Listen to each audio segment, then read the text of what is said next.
తలుస్తూ నమస్కారం చేస్తూ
చక్కగా స్వామివారికి అమ్మవారికి మధువర్గ ప్రాశనాన్ని జరిపించిన తర్వాత ఒక గోదానాన్ని చేయాలంట ఎదురుగా ఉంచి ఆ గోవుని కూడా ఇప్పుడు మనం చక్కగా భావించి స్వామివారికి గోదానం కూడా జరిపించడం జరిగింది.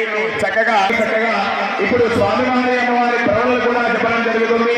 అందరూ కూడా చక్కగా వింటూ ఉండండి. కన్యావరణార్థం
प्रवर्धनम निस्मात् तस्मात् शिवं मे स्यात् अदस्यान्दित्रयश्च मे परमेश्वरी संपूर्ण अनुग्रह प्रसाद सिद्धिरस्तु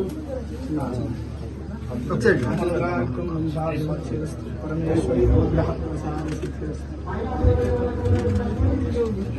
नमस्ते प्रभाल प्रभाम सेवे सैर्भमर्धिनी महालक्ष्मीं सरोजस्थितां श्रीमाता महाकाली देवताय नमः लमित्यादि सकलोपचार पूजान्नुत्पजामि पुष्पदीपादि सकलोपचार पूजान्नुत्पजामि मानोहिकं सेर्जातवेदो गामश्वं पुरुषं जगतो विप्रदग्नागरि श्रीरामा परिपादया रोचनो रोचमानः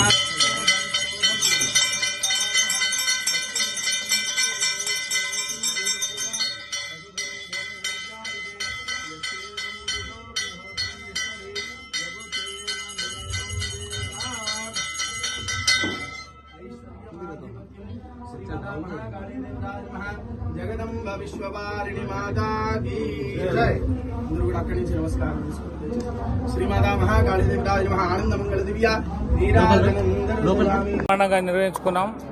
ఈ కార్యక్రమానికి వచ్చినటువంటి ఎమ్మెల్యే గారికి కృతజ్ఞతలు, అలాగే గ్రామ ప్రజలకు అందరికీ నా హృదయపూర్వక నమస్కారాలు. ప్రతి సంవత్సరం ఇలాగే ఇంతకంటే బ్రహ్మాండంగా గ్రాండ్గా జరుగుతూ ఉన్నది. దినదిన ప్రవర్తనానంగా అభివృద్ధి చెందుతూ చాలా పబ్లిక్ కూడా చాలా సంవత్సరం పెరుగుతూ ఉన్నారు. సుమారు ఈ సంవత్సరం 10,000 మంది వరకు రావచ్చు అనుకుంటున్నా. ప్రతి సంవత్సరం లాగానే ఈసారి కూడా చాలా బ్రహ్మాండంగా అమ్మవారి కళ్యాణోత్సవం బ్రహ్మాండంగా జరిపించాం. దానికి నాతోటి ఉన్న మా గ్రామ పంచాయతీ వార్డు సభ్యులు, మా గ్రామస్తులు అందరి సహకారంతో నేను ఈ కార్యక్రమాన్ని ముందుకు తీసుకుపోతున్నాను. వాళ్ళకు నా కృతజ్ఞతలు. ముఖ్యంగా మా గ్రామస్తులందరికీ నా మనస్ఫూర్తిగా నమస్కారాలు.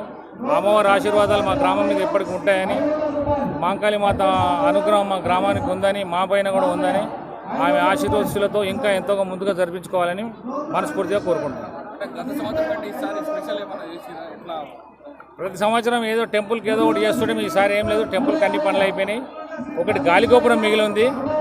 ప్రజలు మళ్ళీ నాకు అవకాశం ఇస్తే ఆ గాలిగోపురాన్ని నేను కంప్లీట్ చేస్తానని మీ ముఖంగా నేను తెలియపరుస్తున్నాను.